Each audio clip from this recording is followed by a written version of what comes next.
ಮಹೇಶ್ ತೆಂಗಿನಕಾಯಿ. ಸನ್ಮಾನ್ಯ ಅಧ್ಯಕ್ಷರೇ, ರಾಜ್ಯದ ವಿವಿಧ ಜಿಲ್ಲೆಗಳಲ್ಲಿ ಅನೇಕ ಮಹಿಳೆಯರಿಗೆ ಗೃಹಲಕ್ಷ್ಮಿ ಯೋಜನೆಯಡಿ ಕಂತುಗಳು ಸಮಯಕ್ಕೆ ಸರಿಯಾಗಿ ತಲುಪದ ಸಮಸ್ಯೆ ಉಂಟಾಗಿರೋದ್ರಿಂದ ಈ ಬಗ್ಗೆ ಅಗತ್ಯ ಕ್ರಮಗಳನ್ನು ಕೈಗೊಳ್ಳುವ ಬಗ್ಗೆ ಮಹಿಳಾ ಮತ್ತು ಮಕ್ಕಳ ಅಭಿವೃದ್ಧಿಯ, ವಿಕಲಚೇತನ ಮತ್ತು ಹಿರಿಯ ನಾಗರಿಕರ ಸಬಲೀಕರಣ ಸಚಿವರ ಗಮನ ಸೆಳೆಯ ಬಯಸುತ್ತೇನೆ.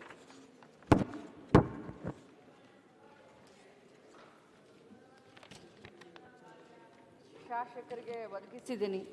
ಏನಾದರೂ ಪರ್ಟಿಕ್ಯುಲರ್ ಏನಾದರೂ ಇದ್ದರೆ, ಸ್ಪೆಸಿಫಿಕ್ ಏನಾದರೂ ಇದ್ದರೆ ತಾವು ಕೇಳ್ಬೋದು. ಮಾನ್ಯ ಅಧ್ಯಕ್ಷರೇ, ಸಚಿವರು ಉತ್ತರವನ್ನು ಕೊಟ್ಟಿದ್ದಾರೆ. ಎಲ್ಲ ಕಂತುಗಳನ್ನು ಕೂಡ ನಾವು ತಲುಪಿಸಿದ್ದೇವೆ ಅಂತಕ್ಕಂಥ ಮಾಹಿತಿಯನ್ನು ಮಾನ್ಯ ಸಚಿವರು ಕೊಟ್ಟಿದ್ದಾರೆ. ನಾನು ಮಾನ್ಯ ಸಚಿವರಿಗೆ ಕೇಳಕ್ಕೆ ಬಯಸ್ತೇನೆ, 25ನೇ ವರ್ಷದ ಅಂದರೆ ಇದೇ ವರ್ಷದಲ್ಲಿ ಇರ್ತಕ್ಕಂಥ ಫೆಬ್ರವರಿ ಮತ್ತು ಮಾರ್ಚು ಆ 2 ತಿಂಗಳ ಹಣ ಇನ್ನೂವರೆಗೆ ಯಾರಿಗೂ ಜಮೆ ಆಗಿಲ್ಲ. ಅದಕ್ಕೆ ಕಾರಣ ಏನು ಅನ್ನೋಂಥದ್ದು ಒಂದು ಸ್ವಲ್ಪ ಸ್ಪಷ್ಟೀಕರಣ ಕೊಟ್ಟರೆ ಸರಿಯಾಗುತ್ತೆ. ಓಕೆ. ಮಾನ್ಯ ಸಭಾಧ್ಯಕ್ಷರೇ, ಗೃಹಲಕ್ಷ್ಮಿ ಯೋಜನೆ ಇದು ಇಡೀ ವಿಶ್ವದಲ್ಲಿಯೇ ಮಹಿಳೆಯರ ಆರ್ಥಿಕ ಸಬಲೀಕರಣ ಮಾಡಲಿಕ್ಕೆ ಒಂದು ದೊಡ್ಡ ಗುರುತರವಾದ ಹೆಜ್ಜೆ ಅಂತ ನಾನು ಸದನಕ್ಕೆ ತಮ್ಮ ಮುಖಾಂತರ ಹೇಳಲಿಕ್ಕೆ ಬಯಸ್ತೇನೆ. ಮತ್ತು ಈ ನಮ್ಮ ರಾಜ್ಯದ ಗೃಹಲಕ್ಷ್ಮಿ ಯೋಜನೆಯನ್ನು ಬೇರೆ ರಾಜ್ಯಗಳಲ್ಲಿ ಕರ್ನಾಟಕ ಮಾಡೆಲ್ ಆಗಿ ತೆಗೆದುಕೊಂಡು ಎಲ್ಲರೂ ಮಾಡ್ತಾ ಇರೋದನ್ನು ಸದನ ಗಮನಕ್ಕೂ ತರಬಯಸ್ತೀನಿ. ಅದು ಎಲ್ಲರಿಗೂ ಗೊತ್ತಿರುವಂಥ ವಿಚಾರ. ಅದರಲ್ಲೂ ಮಹಿಳೆಯರನ್ನ ಆರ್ಥಿಕವಾಗಿ ಸಬಲೀಕರಣ ಮಾಡಲಿಕ್ಕೆ ಬಹಳಷ್ಟು ದೊಡ್ಡ ಒಂದು ಆಕಾಂಕ್ಷೆಯನ್ನು ಇಟ್ಕೊಂಡು ಈ ಯೋಜನೆಯನ್ನು ನಾವು ಜಾರಿಗೆ ತಂದ್ವಿ. ಇಲ್ಲಿಯವರೆಗೆ ಸಭಾಧ್ಯಕ್ಷರೇ ತಮ್ಮ ಗಮನಕ್ಕೆ ತರಲಿಕ್ಕೆ ನಾನು ಬಯಸ್ತೇನೆ, ಸುಮಾರು 54,000 ಕೋಟಿ ರೂಪಾಯಿಯನ್ನು ಗೃಹಲಕ್ಷ್ಮಿಯ ಫಲಾನುಭವಿಗಳಿಗೆ, ಯಾವತ್ತಿನಿಂದ ಈ ಯೋಜನೆ ಶುರು ಆಯಿತು ಇಲ್ಲಿಯವರೆಗೆ ಸುಮಾರು 54,000 ಕೋಟಿ ರೂಪಾಯಿಯನ್ನು ಗೃಹಲಕ್ಷ್ಮಿ ಯೋಜನೆಗೆ ನಾವು ದುಡ್ಡನ್ನು ಕೊಟ್ಟಿದ್ದೇವೆ. ಇಲ್ಲಿಯವರೆಗೆ 23 ಕಂತನ್ನು ನಾನು ಮಾನ್ಯ ಸದಸ್ಯರಿಗೆ ತಮ್ಮ ಮುಖಾಂತರ ಹೇಳಲಿಕ್ಕೆ ಬಯಸ್ತೇನೆ. 23 ಕಂತನ್ನು 1,24,00,000 ಮಹಿಳೆಯರಿಗೆ, ಮನೆಯ ಯಜಮಾನಿಗಳಿಗೆ, ಅಂದರೆ ಒಬ್ಬೊಬ್ಬರಿಗೆ 46,000 ರೂಪಾಯಿಗಳು, ಇಂಡಿವಿಜುವಲ್ ಒಬ್ಬೊಬ್ಬರಿಗೆ ಫಲಾನುಭವಿಗಳಿಗೆ 46,000 ರೂಪಾಯಿಗಳನ್ನು ಇಲ್ಲಿಯವರೆಗೆ ಮುಟ್ಟಿಸುವಂಥ ಕೆಲಸವನ್ನು ಮಾಡಿದೆವು. ತಮಗೆ ಹೇಳಲಿಕ್ಕೆ ಬಯಸ್ತೇನೆ, ಆಗಸ್ಟ್ವರೆಗೂ ನಾವು ಕ್ಲಿಯರ್ ಮಾಡಿದ್ದೇವೆ. ತಮ್ಮ ಗಮನಕ್ಕೂ ತರಲಿಕ್ಕೆ ಬಯಸ್ತೇನೆ, ಇದರಲ್ಲಿ ತಾವು ಕೇಳಿದ್ದೀರ ಪ್ರಶ್ನೆಯಲ್ಲಿ, ತಾವು ಮಾಹಿತಿಗೆ ಕೇಳಿದಾಗ ಏನಾದರೂ ತಾಂತ್ರಿಕ ದೋಷ ಇತ್ತು ಅಂತ. ಹೌದು, ಒಂದು 3 ತಿಂಗಳು ನಮಗೆ ಸ್ವಲ್ಪ ಕನ್ಫ್ಯೂಷನ್ ಆಯಿತು. ಯಾಕಂದರೆ ನೇರವಾಗಿ ನಮ್ಮ ಇಲಾಖೆಯಿಂದ ನೇರವಾಗಿ ಫಲಾನುಭವಿಗಳಿಗೆ ನಾವು ಮುಂಚೆ ಯೋಜನೆ ಹಣವನ್ನು ಡೈರೆಕ್ಟಾಗಿ ಅವ್ರ ಅಕೌಂಟ್ಗೆ ಕಳಿಸ್ತಾ ಇದ್ವಿ. ಅದಾದ ನಂತರ ನಾವು ತಾಲೂಕ್ ಪಂಚಾಯಿತಿ ಮುಖಾಂತರ ಕೊಡೋದ್ರಿಂದ ಒಂದು 2-3 ತಿಂಗಳು ಡಿಲೇ ಆಯಿತು. ಬಟ್ ನಮ್ಮ ಉದ್ದೇಶ ಮಾನ್ಯ ಸಭಾಧ್ಯಕ್ಷರೇ, ಏನು ಮಹಿಳೆಯನ್ನು ಆರ್ಥಿಕವಾಗಿ ಸಬಲೀಕರಣ ಮಾಡಬೇಕಂತ ಇದ್ವಿ, ಆ ಉದ್ದೇಶದಿಂದ ಹಿಂಸರಿಯುವಂಥ ಪ್ರಶ್ನೆನೇ ಇಲ್ಲ. ಇದರಲ್ಲಿ ಯಾವುದೇ ರೀತಿಯಾದಂಥ ಗೊಂದಲಗಳಿಲ್ಲ. ಭಾಳ ಸ್ಪಷ್ಟತೆಯಿಂದ, ಭಾಳಷ್ಟು ಬದ್ಧತೆಯಿಂದ ನಾವು ಈ ಯೋಜನೆಯನ್ನು ಜಾರಿಗೆ ತಂದಿದ್ದೇವೆ. ಅದೇ ಪ್ರಕಾರ ಮುಂದೆ ಕೂಡ ನಾವು ನಡ್ಕೊಂಡು ಹೋಗ್ತೀವಿ. ಇದರಲ್ಲಿ ನಾವು ಯಾವುದೇ ರಾಜಕಾರಣ ಮಾಡ್ತಲ್ಲ, ಯಾವುದೇ ಸ್ವಾರ್ಥ ಇಲ್ಲ.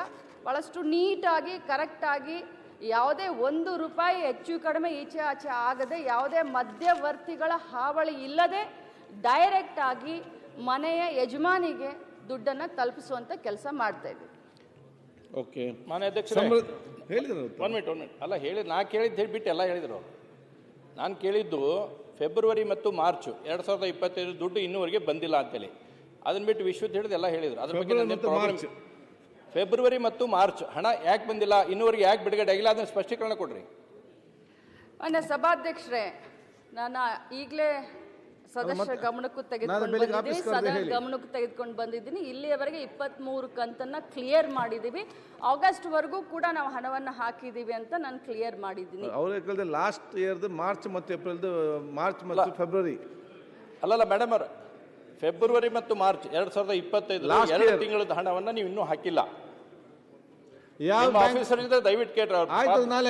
ಇನ್ಫಾರ್ಮೇಶನ್ ಸರಿ ಕೊಟ್ಟಾರ ಗೊತ್ತಿಲ್ಲ, ಅವ್ರಿಗೆ ಒಂದ್ಸಲ ಎನ್ಕ್ವೈರಿ ಮಾಡಿ. ಆಗಸ್ಟ್ವರೆಗೂ ಕ್ಲಿಯರ್ ಮಾಡಿದ್ದೀನಿ. ನೀವು ಫೆಬ್ರವರಿ ಮಾರ್ಚ್ ಅಂತ ಹೇಳ್ತಾ ಇದ್ದೀರಾ ಮಾನ್ಯ ಸದಸ್ಯರೇ. ನಾನು ಹೇಳೋದನ್ನು ಸ್ವಲ್ಪ ಅರ್ಥ ಮಾಡ್ಕೊಳ್ಳಿ.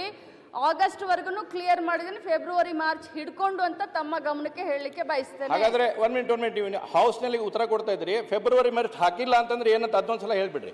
ನೀವು ಹೇಳಾಕತ್ರಿ 23 ತಿಂಗಳದ್ದು ಕೊಟ್ಟೇನಿ ಅಂತ, 23 ಕಂತು ಕೊಟ್ಟೇನೆ ಅಂತ ಹೇಳತ್ರಿ. ಆಸ್ ಪರ್ ಮೈ ರೆಕಾರ್ಡ್ಸ್ ನಿಮ್ಗೆ ಸರ್ಕಾರ ಅಧಿಕಾರಿಗಳಿಗೆ ಕೊಟ್ಟಿದ್ರ ಪ್ರಕಾರ ಫೆಬ್ರವರಿ ಮಾರ್ಚ್ ಇನ್ನೂವರೆಗೆ ದುಡ್ಡು ಹಾಕಿಲ್ಲ. ಬಟ್ ನೀವು ಇವಾಗ ಹೇಳ್ತಾ ಇದ್ರೆ ನಾವು ಹಾಕೇವಿ ಅಂತೇಳಿ 23 ಕಂತು ಅಂತೇಳಿ.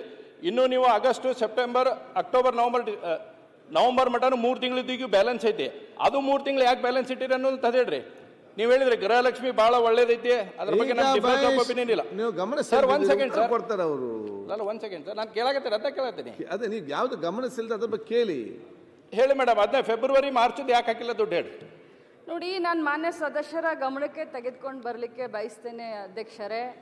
ನಾವು ಪ್ರತಿ ತಿಂಗಳು ಕೂಡ ಯಾರಿಗೂ ತೊಂದರೆ ಆಗಬಾರ್ದು ಅಂತ ಫೈನಾನ್ಸ್ ಡಿಪಾರ್ಟ್ಮೆಂಟ್ಗೆ ಫೈಲನ್ನು ಕಳಿಸಿರ್ತೀವಿ. ಭಾಳಷ್ಟು ಶ್ರದ್ಧೆಯಿಂದ ಈ ಡಿಪಾರ್ಟ್ಮೆಂಟ್ನ ಜವಾಬ್ದಾರಿ ತೆಗೆದುಕೊಂಡಾಗಿನಿಂದ ಇಲ್ಲಿಯವರೆಗೆ ಯಾವುದೇ ಒಂದು ಗುರುತರವಾದಂಥ ಆಪಾದನೆ ಇಲ್ಲದಂತೆ ಬಹಳಷ್ಟು ಚೆನ್ನಾಗಿ ನಿಭಾಯಿಸ್ಕೊಂಡು ಇಲ್ಲಿಯವರೆಗೆ ಬಂದಿದ್ದೀನಿ. ಫೈನಾನ್ಸ್ ಡಿಪಾರ್ಟ್ಮೆಂಟ್ ಯಾವಾಗ ಕ್ಲಿಯರ್ ಮಾಡುತ್ತೋ ಆವಾಗ ದುಡ್ಡನ್ನು ನಾವು 1 ಗಂಟೆ 1 ಗಳಿಗೆಯನ್ನು ನಾವು ವೇಸ್ಟ್ ಮಾಡದೆ ನಾವು ದುಡ್ಡನ್ನು ಹಾಕ್ತೀವಿ. ಇಷ್ಟು ನಾನು ಸದಸ್ಯರಿಗೆ ಹೇಳಲಿಕ್ಕೆ ಬಯಸ್ತೇನೆ.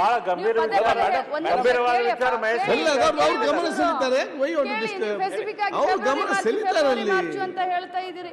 ಫೈನಾನ್ಸ್ ಡಿಪಾರ್ಟ್ಮೆಂಟ್ ಎಲ್ಲಿದೆ? ಯಾವಾಗ ಫೈನಾನ್ಸ್ ಡಿಪಾರ್ಟ್ಮೆಂಟ್ ನಮಗೆ ಕೊಡ್ತಾರೆ, 1 ನಿಮಿಷ 1 ಗಳಿಗೆ ನಾವು ತಡ ಮಾಡದೆ ನಾವು ದುಡ್ಡನ್ನು ಹಾಕ್ತೀವಿ ಅಂತಾನೆ ತಮಗೆ ಹೇಳ್ತಾ ಇದ್ದೀನಿ. ಇದಕ್ಕಿಂತ ಇನ್ನೇನು ಹೇಳಿ ನಾನು? ಮೇಡಮ್, ನಾನು ಹೇಳೋದು ಒಂದ್ಸಲ ಅರ್ಥ ಮಾಡ್ಕೊಳ್ರಿ. ಫೆಬ್ರವರಿ ಮಾರ್ಚ್ ಹಾಕಿದೆ, ಏಪ್ರಿಲ್, ಮೇ, ಜೂನ್, ಜುಲೈ ನೀವು ಹಾಕಿದಿರಿ ದುಡ್ಡು, ಅದ್ರ ಬಗ್ಗೆ ನನ್ನ ಕ್ವಶನ್ ಇಲ್ಲ. ಯಾಕಂದ್ರೆ ನೀವು 2 ತಿಂಗಳ ಬ್ಯಾಲೆನ್ಸ್ ಇಟ್ಟಿದ್ರು. ಒಂದು ಈಗ ಹೊಸದಾಗಿ ಈಗೇನು 3 ತಿಂಗಳ ಬ್ಯಾಲೆನ್ಸ್ ಐತಲ್ಲ, ಈಗ ನಮ್ದು ಸೆಪ್ಟೆಂಬರ್, ಅಕ್ಟೋಬರ್, ನವಂಬರ್ 3 ತಿಂಗಳು ಹಾಕಿಲ್ಲ.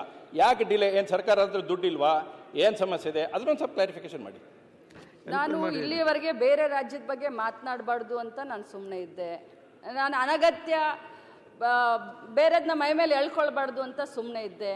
ಪದೇ ಸದಸ್ಯರು ನನ್ನನ್ನು ಫೋರ್ಸ್ ಮಾಡ್ತಾ ಇದ್ದಾರೆ ಅಂತಂದ್ರೆ ನಿಮ್ಮ ಗಮನಕ್ಕೆ ನಾನು ತರಲಿಕ್ಕೆ ಬಯಸ್ತೇನೆ.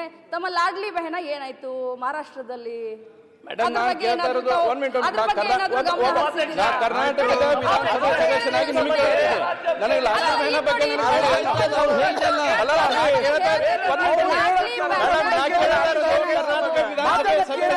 ನಿಮಗೆ ಕೇಳ್ತೀನಿ. ಮಹಾರಾಷ್ಟ್ರದ ವಿಧಾನಸಭೆ ಕೇಳಾಗಿಲ್ಲ, ನೀವು ಉತ್ತರ ಕೊಡಬೇಕಾಗಿದ್ದು ನೀವು. ಕರ್ನಾಟಕ ವಿಧಾನಸಭೆ ಶಾಸಕನಾಗಿ ನಿಮಗೆ ಕೇಳತ್ತೀನಿ. Lordly ಬೆಹನ comparison ಮಾಡ್ಬೇಡ್ರಿ. ಲಾಡ್ಲಿ ಬೆಹನ ಏನಾಯ್ತು ಮಹಾರಾಷ್ಟ್ರದಲ್ಲಿ? ಕರ್ನಾಟಕ ನಾನು ಕೇಳಾಕತ್ತಿದ್ದು ಅನೌನ್ಸ್ ಮಾಡಿದ್ರಿ, ನೋಡಿ, ಎಲೆಕ್ಷನ್ ಗೆದ್ರಿ. ನಾನು ಪೂರ್ವ ಹೇಳ್ಬೇಡ್ರಿ ಆನ್ಸರ್. ನೋಡಿ, ನಾನು ನಿಮಗೆ ಸ್ಪಷ್ಟವಾಗಿ ಅಲ್ಲಲ್ಲ 4 ತಿಂಗಳ ಹಣವನ್ನ ಸರ್ ಇಲೆಕ್ಷನ್ ಬರುತ್ತೆ ಅಂತ ಹೇಳಿ ಅಧ್ಯಕ್ಷರೇ 4 ತಿಂಗಳ ಹಣವನ್ನ ಮುಂಗಡವಾಗಿ ಪಾವತಿ ಮಾಡಿದ್ರಿ ಇವರು ಮಹಾರಾಷ್ಟ್ರದಲ್ಲಿ. ಇವ್ರದೇ ಸರ್ಕಾರ ಇದೆ. ಈಗ ಎಲ್ಲಿಗೆ ಬಂದಿದೆ? ಎಷ್ಟು ಕುಂಠಿತ ನಡೀತಾ ಇದೆ? ಎಷ್ಟು ಹಣ ಅದ್ರ ಬಗ್ಗೆ ಇದೆಯಾ? ಅದ್ರ ಬಗ್ಗೆ ಏನಾದ್ರೂ ಇವ್ರ ಹತ್ರ ಮಾಹಿತಿ ಇದೆಯವರೆಗೆ 23 ಕಂತನ್ನ ನಾನು ಮಾನ್ಯ ಸದಸ್ಯರಿಗೆ ತಮ್ಮ ಮುಖಾಂತರ ಹೇಳಲಿಕ್ಕೆ ಬಯಸ್ತೇನೆ. 23 ಕಂತನ್ನ 1,24,00,000 ಮಹಿಳೆಯರಿಗೆ, ಮನೆಯ ಯಜಮಾನಿಗಳಿಗೆ, ಅಂದರೆ ಒಬ್ಬೊಬ್ಬರಿಗೆ 46,000 ರೂಪಾಯಿಗಳು, ಇಂಡಿವಿಜುವಲ್ ಒಬ್ಬೊಬ್ಬರಿಗೆ ಫಲಾನುಭವಿಗಳಿಗೆ 46,000 ರೂಪಾಯಿಗಳನ್ನು ಇಲ್ಲಿಯವರೆಗೆ ಮುಟ್ಟಿಸುವಂಥ ಕೆಲಸವನ್ನು ಮಾಡಿದೆವು. ತಮಗೆ ಹೇಳಲಿಕ್ಕೆ ಬಯಸ್ತೇನೆ, ಆಗಸ್ಟ್ವರೆಗೂ ನಾವು ಕ್ಲಿಯರ್ ಮಾಡಿದ್ದೇವೆ. ತಮ್ಮ ಗಮನಕ್ಕೂ ತರಲಿಕ್ಕೆ ಬಯಸ್ತೇನೆ. ಇದರಲ್ಲಿ ತಾವು ಕೇಳಿದಿರ ಪ್ರಶ್ನೆಯಲ್ಲಿ ತಾವು ಮಾಹಿತಿಗೆ ಕೇಳಿದಾಗ ಏನಾದರೂ ತಾಂತ್ರಿಕ ದೋಷ ಇತ್ತು ಅಂತ. ಹೌದು, ಒಂದು 3 ತಿಂಗಳು ನಮಗೆ ಸ್ವಲ್ಪ ಕನ್ಫ್ಯೂಷನ್ ಆಯಿತು. ಯಾಕಂದರೆ ನೇರವಾಗಿ ನಮ್ಮ ಇಲಾಖೆಯಿಂದ ನೇರವಾಗಿ ಫಲಾನುಭವಿಗಳಿಗೆ ನಾವು ಮುಂಚೆ ಯೋಜನೆ ಹಣವನ್ನು ಡೈರೆಕ್ಟಾಗಿ ಅವ್ರ ಅಕೌಂಟ್ಗೆ ಕಳಿಸ್ತಾ ಇದ್ವಿ. ಅದಾದ ನಂತರ ನಾವು ತಾಲೂಕ್ ಪಂಚಾಯಿತಿ ಮುಖಾಂತರ ಕೊಡೋದ್ರಿಂದ ಒಂದು 2-3 ತಿಂಗಳು ಡಿಲೇ ಆಯಿತು. ಬಟ್ ನಮ್ಮ ಉದ್ದೇಶ ಮಾನ್ಯ ಸಭಾಧ್ಯಕ್ಷರೇ, ಏನು ಮಹಿಳೆಯನ್ನು ಆರ್ಥಿಕವಾಗಿ ಸಬಲೀಕರಣ ಮಾಡಬೇಕಂತ ಇದ್ವಿ, ಆ ಉದ್ದೇಶದಿಂದ ಹಿಂಸರಿಯುವಂಥ ಪ್ರಶ್ನೆನೇ ಇಲ್ಲ. ಇದರಲ್ಲಿ ಯಾವುದೇ ರೀತಿಯಾದಂಥ ಗೊಂದಲಗಳಿಲ್ಲ. ಭಾಳ ಸ್ಪಷ್ಟತೆಯಿಂದ, ಭಾಳಷ್ಟು ಬದ್ಧತೆಯಿಂದ ನಾವು ಈ ಯೋಜನೆಯನ್ನು ಜಾರಿಗೆ ತಂದಿದ್ದೇವೆ. ಅದೇ ಪ್ರಕಾರ ಮುಂದೆ ಕೂಡ ನಾವು ನಡ್ಕೊಂಡು ಹೋಗ್ತೀವಿ. ಇದರಲ್ಲಿ ನಾವು ಯಾವುದೇ ರಾಜಕಾರಣ ಮಾಡ್ತಲ್ಲ, ಯಾವುದೇ ಸ್ವಾರ್ಥ ಇಲ್ಲ. ಭಾಳಷ್ಟು ನೀಟಾಗಿ, ಕರೆಕ್ಟಾಗಿ, ಯಾವುದೇ 1 ರೂಪಾಯಿ ಹೆಚ್ಚು ಕಡಿಮೆ ಈಚೆ ಆಚೆ ಆಗದೆ, ಯಾವುದೇ ಮಧ್ಯವರ್ತಿಗಳ ಹಾವಳಿ ಇಲ್ಲದೆ ಡೈರೆಕ್ಟಾಗಿ ಮನೆಯ ಯಜಮಾನಿಗೆ ದುಡ್ಡನ್ನು ತಲುಪಿಸುವಂಥ ಕೆಲಸ ಮಾಡ್ತಾ ಇದ್ದೀವಿ. ಓಕೆ ಮಾನ್ಯ ಅಧ್ಯಕ್ಷರೇ ಹೇಳಿದ್ರು ಒನ್ ಮಿನಿಟ್ ಅಲ್ಲ ನಾ ಕೇಳಿದ್ದು ಹೇಳಿಬಿಟ್ಟು ಎಲ್ಲ ಹೇಳಿದರು. ನಾನು ಕೇಳಿದ್ದು ಫೆಬ್ರವರಿ ಮತ್ತು ಮಾರ್ಚ್ 2025 ದುಡ್ಡು ಇನ್ನೂವರೆಗೆ ಬಂದಿಲ್ಲ ಅಂತೇಳಿ. ಅದನ್ನ ಬಿಟ್ಟು ವಿಶ್ವದ ಹೇಳಿದ್ದು ಎಲ್ಲ ಹೇಳಿದರು. ಅದ್ರ ಬಗ್ಗೆ ಫೆಬ್ರವರಿ ಮತ್ತು ಮಾರ್ಚ್ ಹಣ ಯಾಕೆ ಬಂದಿಲ್ಲ, ಇನ್ನೂವರೆಗೆ ಯಾಕೆ ಬಿಡುಗಡೆ ಆಗಿಲ್ಲ, ಅದನ್ನ ಸ್ಪಷ್ಟೀಕರಣ ಕೊಡ್ರಿ.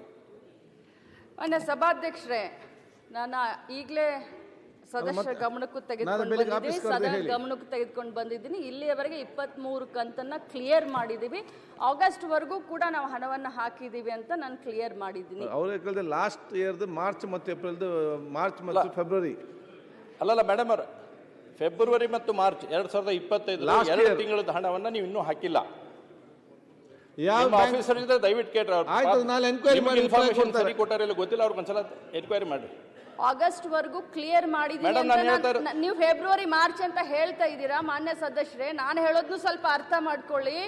ಆಗಸ್ಟ್ ವರ್ಗು ಕ್ಲಿಯರ್ ಮಾಡಿದೀನಿ, ಫೆಬ್ರವರಿ ಮಾರ್ಚ್ ಹಿಡ್ಕೊಂಡು ಅಂತ ತಮ್ಮ ಗಮನಕ್ಕೆ ಹೇಳಲಿಕ್ಕೆ ಬಯಸ್ತೇನೆ. ಹಾಗಾದ್ರೆ ಒನ್ ಮಿನಿಟ್ ನೀವು ಹೌಸ್ ನಲ್ಲಿ ಉತ್ತರ ಕೊಡ್ತಾ ಇದ್ರಿ, ಫೆಬ್ರವರಿ ಮಾರ್ಚ್ ಹಾಕಿಲ್ಲ ಅಂತಂದ್ರೆ ಏನಂತ ಅದೊಂದ್ಸಲ ಹೇಳ್ಬಿಡ್ರಿ. ನೀವು ಹೇಳಾಕತ್ರಿ 23 ತಿಂಗಳು ಕೊಟ್ಟೇನಿ ಅಂತ, 23 ಕಂತು ಕೊಟ್ಟೇನೆ ಅಂತ ಹೇಳ್ತೀರಿ. ಆಸ್ ಪರ್ ಮೈ ರೆಕಾರ್ಡ್ಸ್ ನಿಮ್ ಸರ್ಕಾರ ಅಧಿಕಾರಿಗಳಿಗೆ ಕೊಟ್ಟಿದ್ರ ಪ್ರಕಾರ ಫೆಬ್ರವರಿ ಮಾರ್ಚ್ ಇನ್ನೂವರೆಗೆ ದುಡ್ಡು ಹಾಕಿಲ್ಲ. ಬಟ್ ನೀವು ಇವಾಗ ಹೇಳ್ತಾ ಇದ್ರೆ ನಾವು ಹಾಕೇವಿ ಅಂತೇಳಿ 23 ಕಂತು ಅಂತೇಳಿ. ಇನ್ನು ನೀವು ಆಗಸ್ಟ್, ಸೆಪ್ಟೆಂಬರ್, ಅಕ್ಟೋಬರ್, ನವಂಬರ್ ಮಟನು 3 ತಿಂಗಳಿದ್ದೀಗ ಬ್ಯಾಲೆನ್ಸ್ ಐತಿ. ಅದು 3 ತಿಂಗಳು ಯಾಕೆ ಬ್ಯಾಲೆನ್ಸ್ ಇಟ್ಟಿರಿ ಅನ್ನೋದು ಹೇಳ್ರಿ. ನೀವು ಹೇಳಿದ್ರೆ ಗೃಹಲಕ್ಷ್ಮಿ ಬಹಳ ಒಳ್ಳೇದೈತಿ, ಅದ್ರ ಬಗ್ಗೆ ನಮ್ಗೆ ಡಿಫರೆನ್ಸ್ ಆಫ್ ಒಪಿನಿಯನ್ ಇಲ್ಲ. ಸರ್ ಒಂದ್ ಸೆಕೆಂಡ್ ಸರ್ ಕೊಡ್ತಾರೆ ಅವರು. ಅಲ್ಲ ಒಂದ್ ಸೆಕೆಂಡ್ ಸರ್, ನಾನು ಕೇಳಾಕತ್ತೀನಿ ಅಂತ ಕೇಳತ್ತೀನಿ. ಅದೇ ನೀವು ಯಾವ್ದು ಗಮನಿಸಿಲ್ದ ಅದ್ರ ಬಗ್ಗೆ ಕೇಳಿ ಹೇಳಿ ಮೇಡಮ್. ಅದನ್ನ ಫೆಬ್ರವರಿ ಮಾರ್ಚ್ ಯಾಕೆ ಹಾಕಿಲ್ಲ ದುಡ್ಡು ಹೇಳಿ. ನೋಡಿ, ನಾನು ಮಾನ್ಯ ಸದಸ್ಯರ ಗಮನಕ್ಕೆ ತೆಗೆದುಕೊಂಡು ಬರಲಿಕ್ಕೆ ಬಯಸ್ತೇನೆ ಅಧ್ಯಕ್ಷರೇ. ನಾವು ಪ್ರತಿ ತಿಂಗಳು ಕೂಡ ಯಾರಿಗೂ ತೊಂದರೆ ಆಗಬಾರ್ದು ಅಂತ ಫೈನಾನ್ಸ್ ಡಿಪಾರ್ಟ್ಮೆಂಟ್ಗೆ ಫೈಲನ್ನು ಕಳಿಸಿರ್ತೀವಿ. ಭಾಳಷ್ಟು ಶ್ರದ್ಧೆಯಿಂದ ಈ ಡಿಪಾರ್ಟ್ಮೆಂಟ್ನ ಜವಾಬ್ದಾರಿ ತೆಗೆದುಕೊಂಡಾಗಿನಿಂದ ಇಲ್ಲಿಯವರೆಗೆ ಯಾವುದೇ ಒಂದು ಗುರುತರವಾದಂಥ ಆಪಾದನೆ ಇಲ್ಲದಂತೆ ಬಹಳಷ್ಟು ಚೆನ್ನಾಗಿ ನಿಭಾಯಿಸ್ಕೊಂಡು ಇಲ್ಲಿಯವರೆಗೆ ಬಂದಿದ್ದೀನಿ. ಫೈನಾನ್ಸ್ ಡಿಪಾರ್ಟ್ಮೆಂಟ್ ಯಾವಾಗ ಕ್ಲಿಯರ್ ಮಾಡುತ್ತೋ ಆವಾಗ ದುಡ್ಡನ್ನು ನಾವು ಒಂದು ಗಂಟೆ, ಒಂದು ಗಳಿಗೆಯನ್ನು ನಾವು ವೇಸ್ಟ್ ಮಾಡದೆ ನಾವು ದುಡ್ಡನ್ನು ಹಾಕ್ತೀವಿ. ಇಷ್ಟು ನಾನು ಸದಸ್ಯರಿಗೆ ಹೇಳಲಿಕ್ಕೆ ಬಯಸ್ತೇನೆ.